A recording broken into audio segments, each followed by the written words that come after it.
உமக்கு மேல் ஒருவரும் இல்லையே, எல்லோருக்கும் மேலாக உயர்ந்தவர், உமக்கு மேல் ஒருவரும் இல்லையே. அல்லேலூயா அல்லேலூயா அல்லேலூயா ஆமென். அல்லேலூயா அல்லேலூயா அல்லேலூயா ஆமென். ஒருவரால் சிருஷ்டிக்கப்படாமலே தாமாக என்றென்றும் இருப்பவர், ஒருவரால் சிருஷ்டிக்கப்படாமலே தாமாக என்றென்றும் இருப்பவர். அல்லேலூயா அல்லேலூயா அல்லேலூயா ஆமென். கர்த்தாவே, உம்முடைய சமூகத்தில் வந்திருக்கிறேன். என்னோடு பேசும் ஆண்டவரே, எனக்கு உம்முடைய வார்த்தைகளை நீர் தாரும். உம்முடைய வார்த்தையை தவிர நான் பிழைப்பதற்கு வேறு வழி இல்லை. என்னோடு பேசும். சரி, பாருங்க, இன்றைக்கு எரேமியா தீர்க்கதரிசியின் புத்தகத்திலிருந்து சில காரியங்களை நாம் படிக்க போகிறோம். எடுத்துக்கங்க, எரேமியா 36. நீங்கள் கொஞ்சம் நல்லா கவனிக்கணும்னு இன்றைக்கு நான் விரும்புகிறேன். இன்றைய பிரசங்கம் எரேமியா தீர்க்கதரிசியின் புத்தகத்திலிருந்து. எரேமியா 36வது அதிகாரம். யோசியாவின் குமாரனாகிய யோயாக்கீம் என்னும் யூத ராஜாவின் 4ஆம் வருஷத்திலே கர்த்தரால் எரேமியாவுக்கு உண்டான வார்த்தை என்னவென்றால், நீ ஒரு புஸ்தக சுருளை எடுத்து யோசியாவின் நாட்களிலே நான் உன்னுடனே பேசின நாள் முதற்கொண்டு இந்நாள் மட்டும் இஸ்ரவேலை குறித்தும் யூதாவை குறித்தும் சகல ஜாதிகளை குறித்தும் உன்னோடே சொன்ன எல்லா வார்த்தைகளையும் அதிலே எழுது. யூதாவின் குடும்பத்தார் அவரவர் தங்கள் பொல்லாத வழியை விட்டு திரும்பும்படியாகவும் தங்கள் அக்கிரமத்தையும் தங்கள் பாவத்தையும் நான் மன்னிக்கும்படியாகவும் தங்களுக்கு நான் செய்ய நினைத்திருக்கிற தீங்குகளை குறித்து ஒருவேளை அவர்கள் கேட்பார்கள் என்றார். பாருங்க, இவன் 5 ராஜாக்களுடைய காலத்திலே தீர்க்க தரிசனம் சொன்னவன்.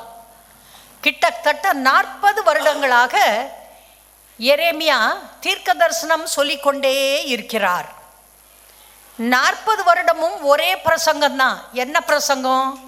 மனம் திரும்புங்கள், ஒருவேளை கர்த்தர் உங்களை மன்னிப்பார்.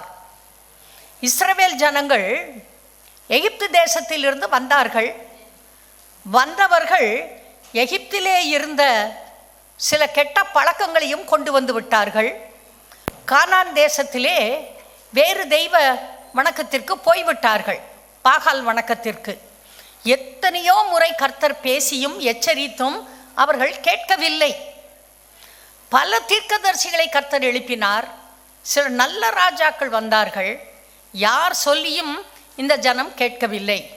எனவே கர்த்தர் சொல்லி இருக்கிறார், இந்த தேசம் என்னுடைய தேசம், என்னுடைய தேசத்திலே உங்களை நான் குடி வைக்கிறேன். நீங்கள் என்னை பணிந்து கொண்டு என் வழியிலே நடக்க வேண்டும், இல்லாவிட்டால் இந்த தேசம் உங்களை கக்கி போடும். நீங்கள் சிறைப்பிடிக்கப்படுவீர்கள், வேறு தேசங்களிலே போய் அடிமைகளாக வாழ்வீர்கள் என்று கர்த்தர் சொல்லியிருந்தார். அப்படி சொல்லியிருந்தும் இந்த ஜனங்கள் கேட்கவில்லை. இப்போது கடைசி காலகட்டம். இவன் இந்த எரேமியா தீர்க்கதரிசி 40 வருடமாக இவர்கள் சிறைப்பட்டு பாபிலோனுக்கு போகும் வரை தீர்க்க தரிசனம் சொல்லுகிறான், பேசுகிறான், எச்சரிப்பு கொடுக்கிறான், கர்த்தரிடத்திலே திரும்பும்படியாக சொல்லுகிறான். ஆனால் அந்த ஜனங்கள் கர்த்தருடைய வார்த்தைக்கு கீழ்ப்படியவே இல்லை. இப்போ ஒரு காலகட்டத்தில் இந்த யோயாக்கீம் என்கிற ராஜா, யோசியாவுடைய மகன் யோயாக்கீம், இந்த யோயாக்கீம் ராஜாவுடைய காலத்திலே கர்த்தர் இவன்கிட்ட சொல்கிறாரு, நீ ஒரு புக்கு எழுது. நீ ஊழியம் செய்ய ஆரம்பித்த நாள் முதல் இந்த நாள் வரைக்கும் பொது ஜனங்களை பற்றி, ராஜாக்களை பற்றி, யூதாவை பற்றி, எருசலேமை பற்றி நான் உனக்கு என்னவெல்லாம் சொன்னேனோ அது எல்லாத்தையும் ஒரு புஸ்தகத்தில் எழுது அப்படின்னு கர்த்தர் சொல்கிறார். 4வது வசனம். அப்பொழுது எரேமியா நேரியாவின் குமாரனாகிய பாருக்கை அழைத்தான்.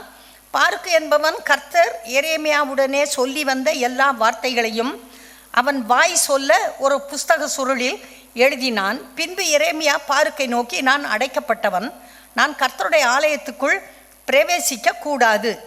அதாவது பாருங்க, இதுக்கு முன்னால் இருந்த ராஜாக்கள், அந்த அதிபதிகள், அந்த பிரபுக்கள் எல்லாரும் எரேமியாவுக்கு ஒரு பனிஷ்மெண்ட் கொடுத்துருக்காங்க. என்ன பனிஷ்மெண்ட்? எரேமியா ஆலயத்துக்குள்ளே போகக்கூடாது. கேட்குறீங்களா? தேவ மனுஷன், ஊழியக்காரன், கர்த்தர் யாரிடத்திலே நேரடியாக பேசி கைடன்ஸ் கொடுக்குறாரோ அவன் ஆலயத்திற்குள் போகக்கூடாது, ராஜாவுக்கு முன்னாலேயே போகக்கூடாது, பேசக்கூடாது. அதனால் எரேமியா என்ன செய்கிறான்? அவனுடைய அசிஸ்டண்ட் ஒருத்தன் இருக்கான், பாருக்கு கூப்பிட்டு, கர்த்தர் என்கிட்ட சொன்னதெல்லாம் என் மனசில் இருக்குது, நான் சொல்கிறேன், நீ எழுதுன்னு சொல்கிறான். அதே போல் பாருக்கு எல்லாத்தையும் எழுதுகிறான். எழுதி முடித்ததுக்கு பிறகு இந்த எரேமியா தீர்க்கதரிசி சொல்கிறாரு, இந்த புஸ்தகத்தை எடுத்துட்டு நீ போ, நான் தான் வரக்கூடாதுல்ல, ஆலயத்துக்கு போ. ஆலயத்தில் அங்கே எல்லா ஜனங்களும் உபவாச நாளிலே ஒன்று கூடி வருவார்கள்.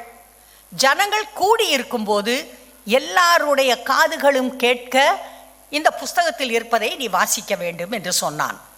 அதே போல் எரேமியா தீர்க்கதரிசி போய் வாசித்தான்.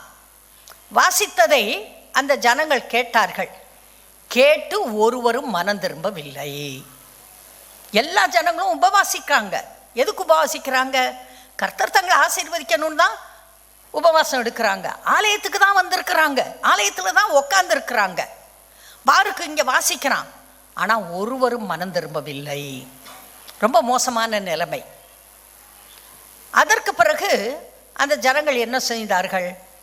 இந்த பிரபுக்கள் இருக்காங்க, அதாவது கோத்திர தலைவர்கள், பெரிய ஐஸ்வர்யவான்கள், ரொம்ப பவர்ஃபுல் பீப்புள், அவங்க சொன்னால் ஜனங்கள் கேட்பார்கள். அப்பேற்பட்ட பிரபுக்கள் இருக்கிறார்கள். இந்த புஸ்தகத்தை எடுத்துட்டு வா. பிரபுக்கள் ஒரு இடத்துல உட்காந்துருக்காங்க, அவங்க செவி கேட்க நீ வாசிக்கணும்னு சொல்கிறாங்க. அதே போல் இவன் போகிறான் பாருங்க. போய் அந்த பிரபுக்கள் எல்லாரும் கேட்க வாசித்தான்.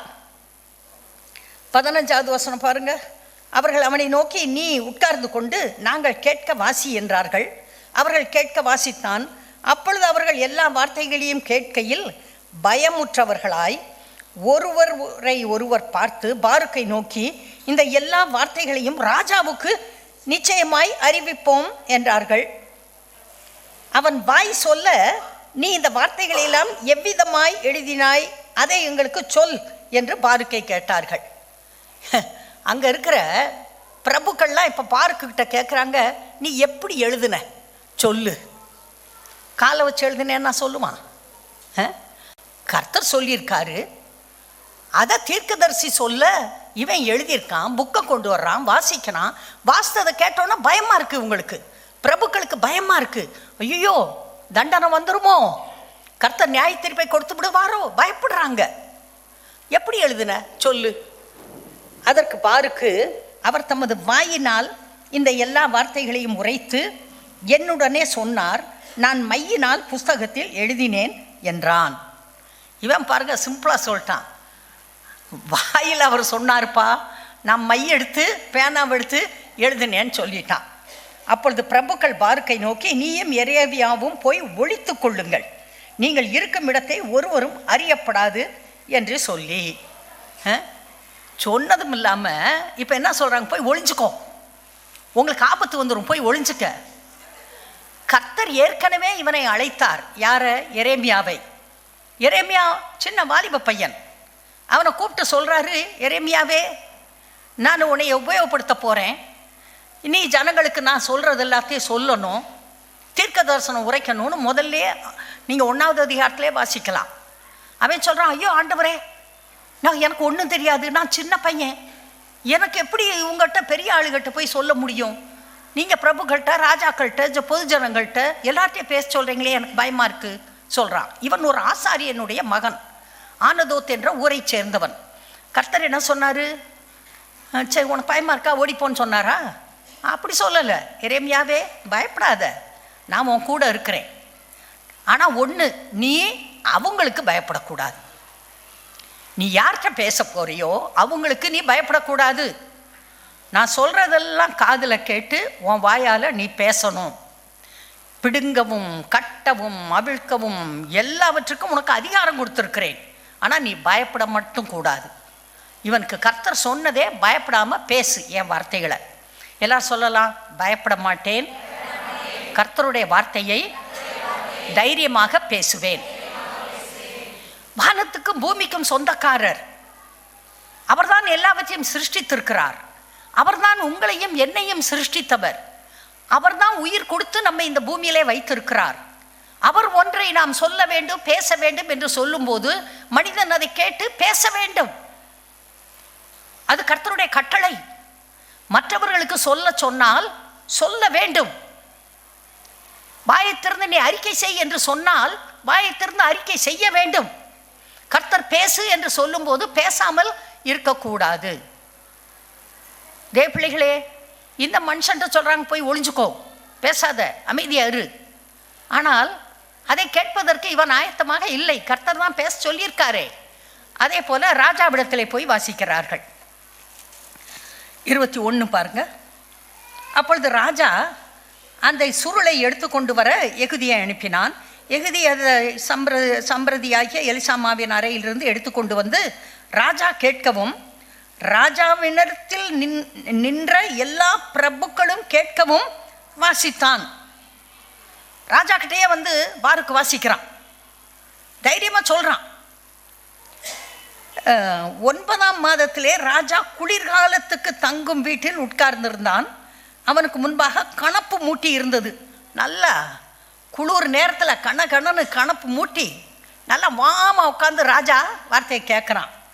எகுதி 3-4 பத்திகளை வாசித்த பின்பு ராஜா ஒரு சூரி கத்தியினால் அதை அறுத்து சுருள் அனைத்தும் கணப்பில் உள்ள அக்கினியிலே வெந்து போகும்படி கணப்பில் இருந்த அக்கினியில் எரிந்து போட்டான். கர்த்தர் ராஜாவா வச்சிருக்காரு. எதுக்கு வச்சிருக்காரு?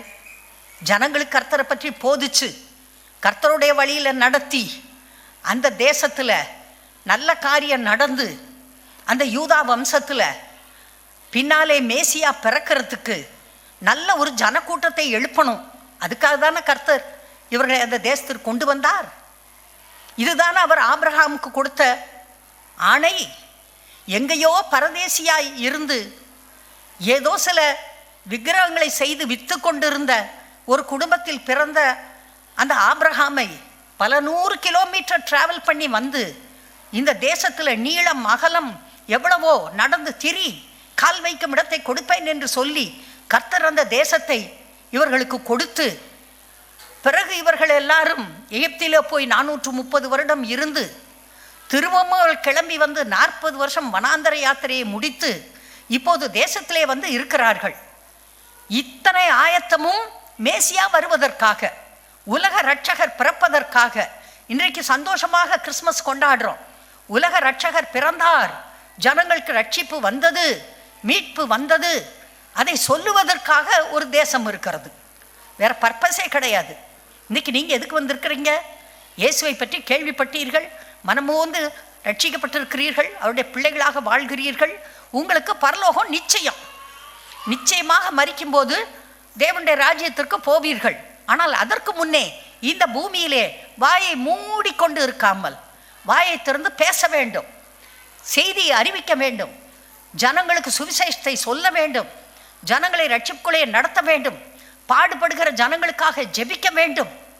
கர்த்தர் அதற்காக உங்களுக்கு வரங்களை கொடுத்திருக்கிறார், வல்லமையை கொடுத்திருக்கிறார்.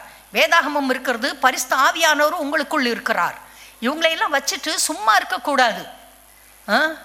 பாருங்க, இப்போ நம்ம கிறிஸ்மஸ் கேரல் கொண்டாட போகிறோம், எல்லாம் நல்லது தான், இது ஒரு உற்சாகத்தை கொடுக்கும். ஆனால் ஆழமான அர்ப்பணிப்பு இருதயத்திலே இருக்க வேண்டும். ஆழமான அர்ப்பணிப்பு இல்லாமல் சும்மா ஒரு செலிப்ரேஷன், பாட்டை பாடினேன், டான்ஸ் ஆடினேன்றது ஒரு பிரயோஜனமும் இல்லாத காரியம். கிறிஸ்து இல்லத்தில் இருக்கிறாரா? அந்த வாஞ்சை இருக்கிறதா? ஆனால் பற்றி எரிகிறதா? நான் 4 பேருக்கு சொல்ல வேண்டும் என்ற விருப்பம் இருக்கிறதா? பரிசுத்த வாழ்க்கை வாழ வேண்டும், ஒழுக்கமாக இருக்க வேண்டும். அந்த ஒரு அர்ப்பணிப்பே இல்லை. இல்லாமல் சும்மா இந்த ஜனங்கள் இருக்கிறார்கள். இந்த ராஜா பாருங்க, புஸ்தக சுருளை கத்தியை வச்சு கிழிச்சு நெருப்பில் போட்டு எரிச்சிட்டான். இவன் எப்படி ஜனங்களை வழிநடத்த முடியும்? அடுத்து பார்க்கலாம். 24. ராஜாவாயினும் அந்த வார்த்தைகளெல்லாம் கேட்ட அவனுடைய சகல ஊழியக்காரராயினும் பயப்படவும் இல்லை, தங்கள் வஸ்திரங்களை கிழித்து கொள்ளவும் இல்லை. ஒரு பயம் இல்லை. இவ்வளோ சீரியஸான மேட்டர் வருது. நீங்கள் கீழ்ப்படியலைனாக்கா நீங்கள் போகிறீங்கடா, நீங்கள் பாபிலோனுக்கு சிறைப்பட்டு போக போகிறீங்க, 70 வருஷம் அங்கே இருக்க போகிறீங்க. நீங்கள் அழகாக பார்த்து பார்த்து கட்டி வச்ச வீடு, நீ பார்த்து பார்த்து நட்டு வச்ச திராட்சை தோட்டம், உன் அத்தி மரம், உன்னுடைய மாதளஞ்செடி எல்லாம் அழிய போகுது. உன்னுடைய ஒலிவ மரங்கள் எல்லாவற்றையும் அதன் கனிகளை வேறு யாரோ எடுத்துக்கொண்டு போகிறார்கள். பி கேர்ஃபுல் அப்படின்னு சொல்கிறப்ப இவங்க மனம் திரும்பணும், தன்னுடைய சட்டையை பிடிச்சி கிழிச்சுக்கணும். அதுதான் அன்றைக்கு இருந்த முறை எருசலேமிலே.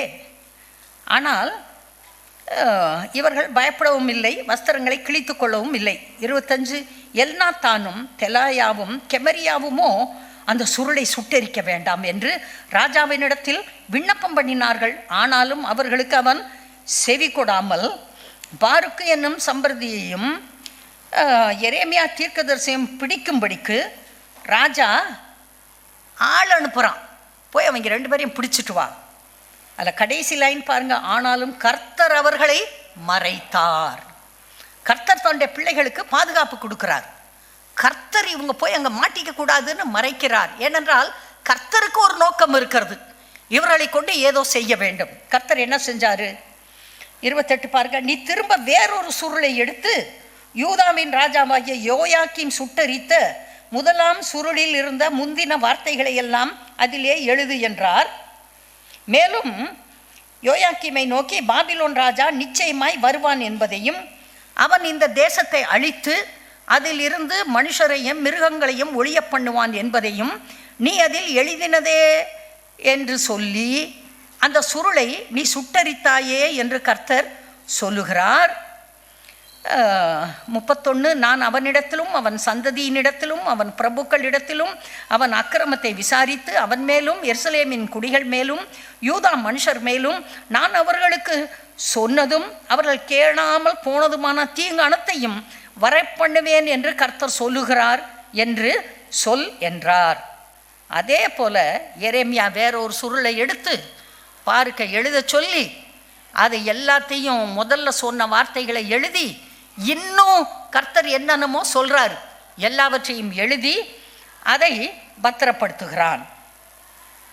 இப்போ இந்த யோயாக்கீமுடைய காலம் முடிந்து விட்டது. கவனிங்க, யோயாக்கீம் ராஜாவுடைய காலம் முடிந்து விட்டது. அடுத்து சிதேக்கியா வர்றான். அவன் பிரதர், யோசியாவுடைய மகன். அவன் அரசாளுகிறான். அப்போ என்ன நடக்கு பாருங்க, 2வது வசனம். கர்த்தர் எரேமியா தீர்க்கதரிசியை கொண்டு சொன்ன வார்த்தைகளுக்கு அவனாகிலும் அவனுடைய ஊழியக்காரராகிலும் தேசத்தின் ஜனங்களாகிலும் செவி கொடுக்கவில்லை.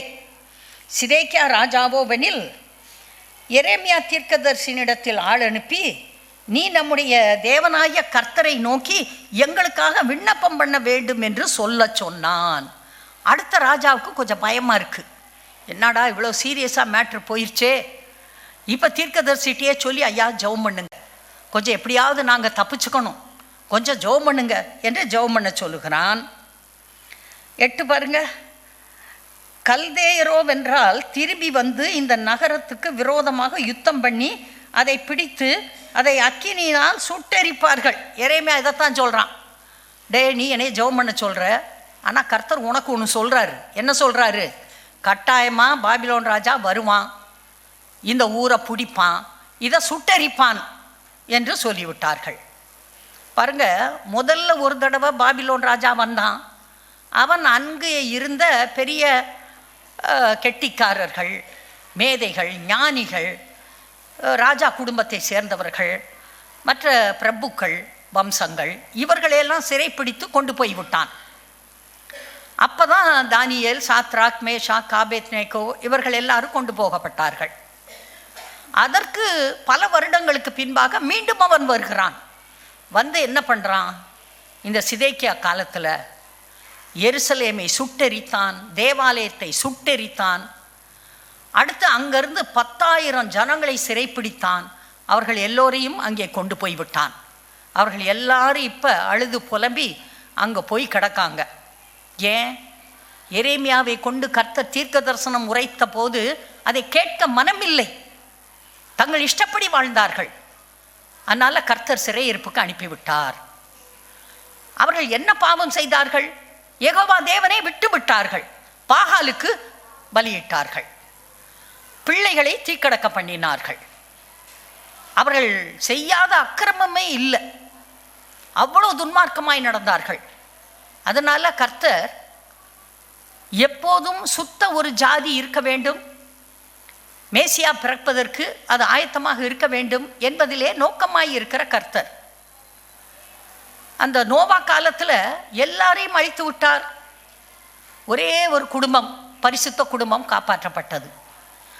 அதிலிருந்து தான் பாருங்க இந்த யூதா வம்சம் வருகிறது. அவர்கள் ஆபிரகாம் வருகிறான், ஈசாக்கு, யாக்கோபு, யாக்கோபுடைய பிள்ளையாகிய யூதா, அந்த வம்சத்திலே தாவீது, தாவீதின் வம்சத்திலே ஆண்டவராகிய இயேசு கிறிஸ்து. இப்படி இயேசு பிறந்தார். இன்றைக்கு நாம் சந்தோஷமாக அவரை ஏற்றுக்கொண்டோம். அவர்களுடைய காலத்திலே புறஜாதிகளுக்கு சுவிசேஷம் அறிவிக்கப்படவில்லை. ஆனால் இயேசு உலக இரட்சகராக வந்து ஜீவன் கொடுத்ததுக்கு பிறகு புதிய ஏற்பாடு முழுவதும் உலகம் முழுவதற்கும் கொடுக்கப்பட்ட செய்தி. பழைய ஏற்பாடு முழுவதும் இந்த யூதா வம்சத்தை பற்றி, இஸ்ரவேல் தேசத்தை பற்றிய சரித்திரம் அடங்கியது. அவர்கள் எப்படி ராஜாக்கள், எப்படி தீர்க்கதரிசிகள் வந்து வார்த்தைகளை அறிவித்தார்கள் என்பது தனி மனிதர்களும் கூட, கிதியோன் போல சில மனிதர்களும் கூட வந்து அறிவித்தார்கள். அதெல்லாம் பழைய ஏற்பாட்டில் எழுதப்பட்டிருக்கிறது. இன்றைக்கு நாம் வாழ்ந்து கொண்டிருக்கிறோம் புதிய ஏற்பாட்டு காலத்திலே. அன்றைக்கு எரேமியாவை கொண்டு உரைத்த கர்த்தர் இன்றைக்கு சில தேவ பிள்ளைகளை வைத்து சொல்லுகிறார், பேசுகிறார், சபைகளிலே பேசுகிறார், சபை மூலமாக விளங்கப்படுகிறார்னு பைபிள் சொல்லுது. அதனால் சபை என்பது உலகத்திலிருந்து அழைக்கப்பட்ட ஜனங்களுடைய கூட்டு. இது சபை வேதத்தின்படி நடக்க வேண்டும். பைபிளுக்கு முக்கியத்துவம் கொடுக்கணும். சபைக்குள்ளே உட்காந்துருக்கவங்க டெய்லி பைபிள் படிக்கணும், தினம் ஜெபம் பண்ணணும். இந்த பைபிளை நீங்களாக விரும்பி வாசிக்கலைன்னா வாழ்க்கையில் ஒரு ஆசீர்வாதமும் கிடைக்காது. கோயிலுக்கு வர்றீங்க, கேட்குறீங்க, ஒரு 3 மணி நேரம் இருக்கிறீங்க, அவ்வளவுதான், போயிடுறீங்க. மற்றபடி எல்லா நாளும் 6 நாளும் 21 மணி நேரமும் உலகத்தில் தான் இருக்கிறீங்க. என்ன உங்களுக்கு உணவு, ஆத்மீக உணவு? பைபிள் தான். பைபிளை படிக்கிறீங்களா? அதை தியானிக்கிறீங்களா? வசனங்களை மனசில் வச்சுருக்கீங்களா? எப்போதும் கர்த்தருக்கு பயப்படுகிற ஒரு இருதயம் இருக்கிறதா? நான் திரும்ப திரும்ப சொல்கிறேன், வெளி தோற்றம் முக்கியம் அல்ல, உள்ளே கர்த்தர் வாசம் பண்ண வேண்டும். கர்த்தர் அதில் அக்கறையாக இருக்கார். உங்கள் இருதயத்தை எல்லா காவலோடும் நீ காத்துக்கொள், அதனிடத்திலிருந்து ஜீவ ஊற்று புறப்படும். நல்லா வாழணும்னா எங்கேருந்துங்க வரும்? உங்கள் இருதயத்திலிருந்து தான் அந்த ஊற்று வர வேண்டும்.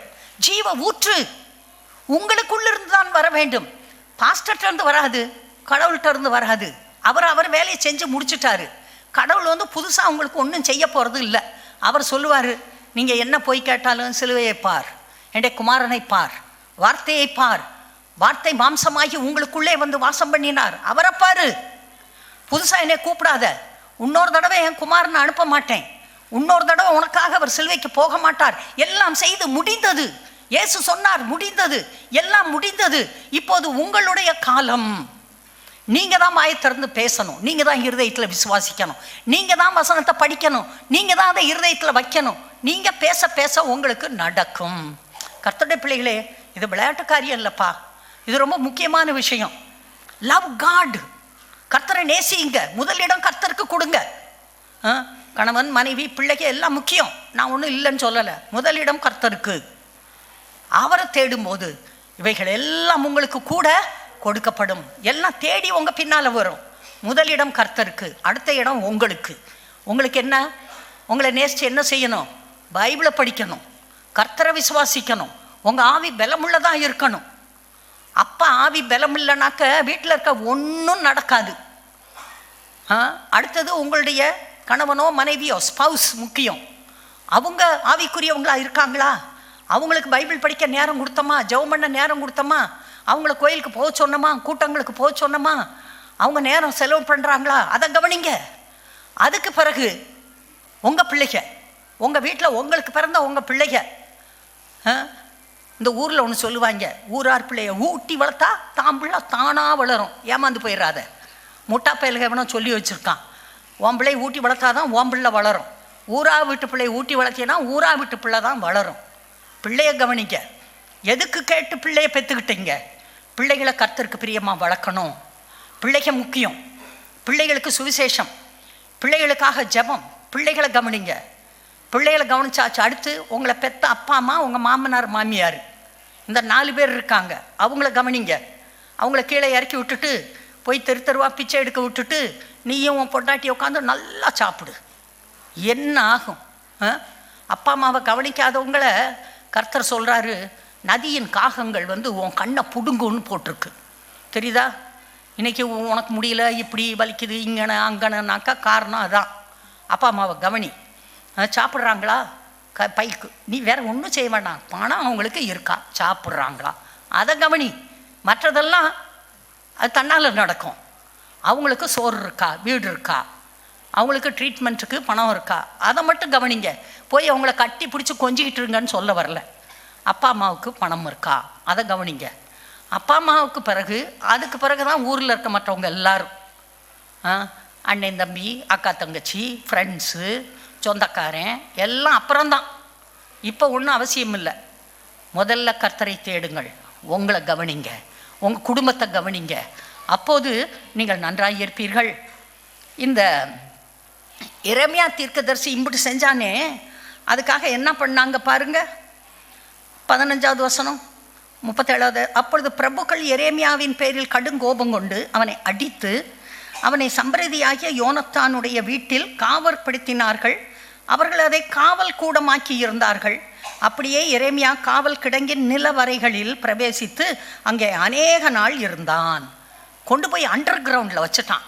லைட்டு பார்க்க முடியாது, நல்ல காற்று வராது, ஒழுங்கான சாப்பாடு கிடைக்காது, மனுஷர்களை பார்க்க முடியாது, யார்கிட்டையும் பேச முடியாது. சுவிசேஷத்தை அறிவித்ததற்காக, சத்தியத்தை சொன்னதற்காக வெறுக்கப்பட்டான்.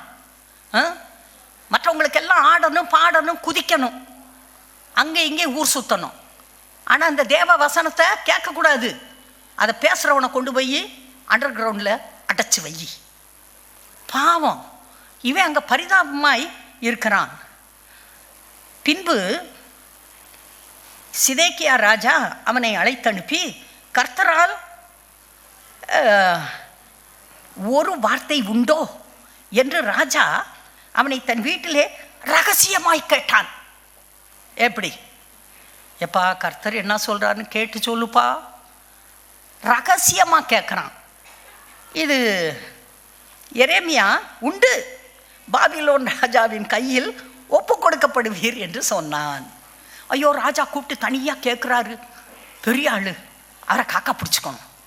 எப்படியாவது ராஜா கிட்ட நல்ல பேர் வாங்கிட்டா இந்த நிலவரையிலிருந்து ஓடி போயிடலாம் அப்படின்ட்டு, ஒன்றும் நடக்காது ராஜா வாழ்க அப்படின்னு இவன் சொல்லியிருக்க முடியும். ஆனால் இவன் என்ன சொன்னான்?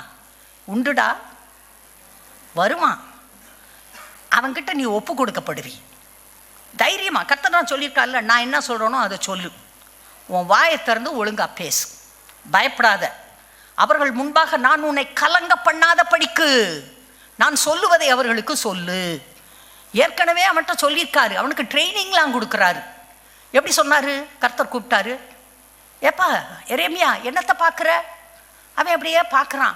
பாதுமை மரத்தை பார்க்கிறேன். சரி சரி. என்னத்தை பார்க்குற? பொங்குகிற பானையை பார்க்கிறேன். என்னத்தை பார்க்குற? வடக்க வாய் இருக்கிறத பார்க்குறேன். வடக்கு இருந்து தீங்கு வரும். வடக்கு பக்கத்தில் இருக்க பாபிலோன்லேருந்து ஒரு ராஜா வருவான், எல்லாத்தையும் பிடிச்சிட்டு போவான். கர்த்தர் ட்ரைனிங் கொடுக்குறாரு, கர்த்தர் பேச பழக்குகிறார், கர்த்தர் உற்சாகப்படுத்துகிறார், கர்த்தர் அபிஷேகத்தால் நிரப்புகிறார், உங்களையும் நிரப்புவார், உங்களுக்கும் ட்ரைனிங் கொடுப்பார், உங்களையும் பேச வைப்பார். ஆனால் கீழ்ப்படுகிற இருதயம் உங்களுக்கு இருக்க வேண்டும். முதலிடம் கர்த்தருக்கு கொடுக்க வேண்டும். இவன் பாருங்க தைரியமாக சொல்கிறான். அப்புறம் பின்னால் பார்த்தீங்கன்னா அவன் இந்த ராஜாட்ட, ராஜா உனக்கு கர்த்தர் சொன்ன வார்த்தையை சொல்லிட்டேன், நீ எனக்கு ஒரு உதவி செய், என்னை தயவுசெய்து அந்த அண்டர் கிரவுண்ட்லேருந்து தூக்கி விடு, அங்கே விட்டால் என்னை அங்கே அனுப்பினேன்னா நான் செத்து போவேன் என்று சொல்கிறான். சாக கிடக்கிறான், எலும்பு தோலுமாக பரிதாபமாக கிடக்கிறான். உடனே ராஜா சரி அவனை நிலவரையிலேருந்து தூக்கி ஓப்பன் கோர்ட்யார்டில் ஒரு இடத்துல ஒரு மூலையில் ஒரு நாயை கட்டி வைக்கிற மாதிரி கட்டி வைங்கடான்னு வச்சுட்டான். பட்டணத்திலே அப்பம் இருக்கும் வரை அவனுக்கு தினமும் ஒரு அப்பத்தை வாங்கி கொண்டு வந்து கொடுங்கள் என்று கட்டளை கொடுக்குறான். என்ன பரிதாபம்! ஒரு அப்பம். இவன் யோசித்திருப்பான்ல, என்னன்னா யோசித்திருப்பான். உங்களை அந்த இடத்துல வச்சு பாருங்க. ஆனால் இவன் கர்த்தருக்கு கீழ்ப்படுகிறான். தொடர்ந்து வாசிக்கிறப்ப கர்த்தர் சொன்னது தான் சொல்லிக்கிட்டே இருக்கான். ஒளிஞ்சு அங்கிட்டு போகலான்னு ஓடுறான், போய் பிடிச்சிட்டு வந்து அடிக்கிறாங்க. இவன் திருட்டுத்தனமாக எங்கேயோ ஒளிய போகிறான் அப்படின்னு. ரொம்ப பாவம் எரேமியா. ஒருவேளை கர்த்தருடைய பிள்ளைகளே, நீங்கள் எரேமியாவை போல கர்த்தருக்கு ஊழியம் செய்ய விரும்பினால் கர்த்தருடைய வார்த்தையை படிக்க வேண்டும். ஒரு நாள் ஒரு கனவு கண்டேன். நானும் என் கலீக் ஒரு லேடியும் ஏசுநாதரை பார்க்க அவர் ஆஃபீஸுக்கு போயிருந்தோம். அவர் உள்ளே உட்காந்துருக்காரு, நான் இந்த அம்மாவும் வெளியே உட்காந்துருக்கோம். வரிசையாக ஒவ்வொருத்தராக ஏசுநாதரை போய் பார்த்துட்டு வர்றாங்க. கனவை பாருங்கள். அவர் ஆஃபீஸ்க்குள்ளே நல்லா கண்ணாடி ரூம்குள்ளே அவர் உட்காந்து ஒருத்தர்கிட்டயா பேசிகிட்டு இருக்காரு. அப்போ நாங்கள் எங்கள் டேர்ன் வர்றதுக்கு முன்னால் இன்னொருத்தர் அங்கே உட்காந்துருக்காரு. அவர் யாருன்னு பார்த்தா எரேமியா தீர்க்கதரிசி. நான் இந்த அம்மாட்ட சொல்கிறேன், இந்தா நமக்கு முன்னால் ஒருத்தர் போக உட்காந்துருக்கார்ல, அவர் தான் எரேமியா தீர்க்கதரிசின்னு. இந்த அம்மா சொல்லிச்சு, அவர் எரேமியா தீர்க்கதரிசின்னு உனக்கு எப்படி தெரியும் அப்படின்னு என்கிட்ட கேட்டுச்சு. நான் சொன்னேன், எனக்கு தெரியும், என் ஆவியில் கர்த்தர் வெளிப்படுத்திட்டாருன்னு. அடுத்த நாள் இந்த கனவை அந்த அம்மாட்ட சொன்னேன். நம்ம 2 பேர் உட்காந்துருந்தோம், எரேமியா தீர்க்கதரிசி அங்கே உட்காந்துருந்தாருன்னு. அந்த அம்மா என்கிட்ட கேட்டுச்சு, ஏன் மேடம் எப்படி அவர் எரேமியான்னு உங்களுக்கு தெரியும்னு அதே கேட்டுச்சு பாருங்கள், அதே கேள்வி. இந்த கேள்வியை தான் என் கனவுலையும் நீ கேட்ட அப்படின்னு சொன்னேன். கர்த்தருடைய பிள்ளைகளே, கர்த்தர் நமக்கு சில நேரத்தில் நல்ல கனவுகளை கொடுக்குறார். சந்தோஷமாக இருக்குது. அதெல்லாம் எரேமியான உடனே வாசித்துக்கணும். அந்த புக் எடுத்து என்ன கர்த்தர் சொல்கிறாருன்னு நம்ம படிச்சுக்கணும். இந்த பைபிளில் தரோவாக இருக்கணும். வேதத்தை நல்லா படித்து கற்று வைத்திருக்க வேண்டும். வேத வசனங்கள் புரிய வேண்டும், மனதிலே தங்க வேண்டும். அப்போது வாழ்க்கையே வித்தியாசப்படும்பா. நல்லா இருப்பீங்க, இந்த பூமியில் நீங்கள் நல்லா வாழ்வீங்க. உங்கள் ஆத்மா கொழுப்பையும் நினத்தையும் உண்டது போல செழிப்பாக இருக்கும்னு பைபிள் சொல்லுது. அதனால் வசனத்துக்கு முதலிடம் கொடுங்க. இங்கே கேட்கலாம், அது சரி, பழைய ஏற்பாட்டு காலத்தில் நடந்ததை சொல்லிட்டீங்க, புதிய ஏற்பாட்டில் எங்களுக்கு ஏதாவது வார்த்தை இருக்குதா அப்படின்னு கேட்டிங்கன்னா எடுங்க. யூதா புத்தகம் வெளிப்படுத்தின விசேஷத்துக்கு முன்னால் இருக்குது யூதா. இந்த யூதா யாருங்க? இயேசுநாதருடைய ஹாஃப் பிரதர். சரியா? மேரி அம்மாவுக்கும் யோசேப்புக்கும் பிறந்த குமாரர்களிலே யூதாவும் ஒருவர். அவர் ஒன்று சொல்கிறாரு, பார்க்கலாம். 3வது வசனம் பாருங்க. பிரியமானவர்களே, பொதுவான ரட்சிப்பை குறித்து உங்களுக்கு எழுதும்படி நான் மிகவும் கருத்துள்ளவனாய் இருக்கையில் பரிசுத்தவான்களுக்கு ஒரு விசை ஒப்பு கொடுக்கப்பட்ட விசுவாசத்திற்காக நீங்கள் தைரியமாய் போராட வேண்டும் என்று உங்களுக்கு எழுதி உணர்த்துவது எனக்கு அவசியமாய் கண்டது. ஒரு விசை உங்களுக்கு ஒப்பு கொடுக்கப்பட்ட அந்த ரட்சிப்புக்காக, விசுவாசத்திற்காக, இயேசுவின் மேலே நீங்கள் வைத்திருக்கிற விசுவாசத்திற்காக நீங்கள் தைரியமாய் போராட வேண்டும் என்று எழுதி உணர்த்துவது நல்லது. எத்தனையோ பிரச்சனை வருது. பிரச்சனையை பார்த்துட்டு இயேசுநாதரை விட்டுட்டு பின்னால் ஓடி போயிடக்கூடாது. விசுவாசத்திற்காக தைரியமாய் போராட வேண்டும். எங்க சொல்லலாம்? விசுவாசத்திற்காக தைரியமாய் போராட வேண்டும். பொண்ணு கிடைக்கல, மாப்பிள்ளை கிடைக்கல, அதனால விசுவாசத்தை விட்டு ஓடி போயிட்டேன், வேற பக்கம் போய் கல்யாணம் பண்ணிக்கிட்டேன். போச்சா? என்ன ஆச்சு? உன் இருதயத்தில் கர்த்தர் இல்லை. இருந்தால் நீ இப்படி செய்யவே மாட்டிய. வேலையே கிடைக்கல, இந்த இங்கே வந்தாக்க வேலை கொடுக்குறேன்னு சொன்னாங்க, போய் பேரை மாற்றிக்கிட்டு வேலை வாங்கிக்கிட்டேன், நாசமாக போச்சு. வேலை வாங்க போனியா, நாளைக்கு நரகத்துக்கு போக போறியே, அதை பற்றி கவலை இல்லையா? கர்த்தருடைய பிள்ளைகளே, ஒரு விசை உங்களுக்கு ஒப்பு கொடுக்கப்பட்ட அந்த விசுவாசத்திற்காக, அந்த ரட்சிப்பிற்காக தைரியமாய் போராட வேண்டும். தைரியமாய் போராட வேண்டும். கர்த்தர் உங்களுடைய இருதயத்திலே எப்போதும் வாசம் பண்ண வேண்டும். இதிலேயே 20 பாருங்க, 20லிருந்து வாசிக்கிறேன். நீங்களோ பிரியமானவர்களே, உங்கள் மகா பரிசுத்தமான விசுவாசத்தின் மேல் உங்களை உறுதிப்படுத்தி கொண்டு பரிசுத்த ஆவிக்குள் ஜெபம் பண்ணி தேவனுடைய அன்பிலே உங்களை காத்துக்கொண்டு நித்திய ஜீவனுக்கு ஏதுவாக நம்முடைய கர்த்தராகிய இயேசு கிறிஸ்துவினுடைய இரக்கத்தை பெற காத்திருங்கள். அல்லாமலும் நீங்கள் பகுத்தறிவு உள்ளவர்களாய் இருந்து சிலருக்கு இரக்கம் பாராட்டி சிலரை அக்கினியிலிருந்து இழுத்துவிட்டு பயத்தோடே ரட்சித்து மாம்சத்தால் கரைப்பட்டிருக்கிற வஸ்திரத்தையும் வெறுத்து தள்ளுங்கள். எவ்வளவு அழகா யூதா நமக்கு ஆலோசனை கொடுக்குறாரு. உன் விசுவாசத்துக்காக போராடு, விசுவாசத்தை காத்துக்கோ. பணம் முக்கியம், படிப்பு முக்கியம், குடும்ப அந்தஸ்து முக்கியம், உயர்வு முக்கியம், வீடு வாசல் முக்கியம், சொத்து சுகம் முக்கியம், எல்லாம் முக்கியம். ரட்சிப்புக்கேற்ற குணங்கள் இருக்கா? அல்லது ஊரை ஏமாத்திக்கிட்டு இருக்கியா? உனக்குள்ள ரட்சிப்பு இருக்கா? ரட்சிப்பை காத்துக்கிட்டு இருக்கியா?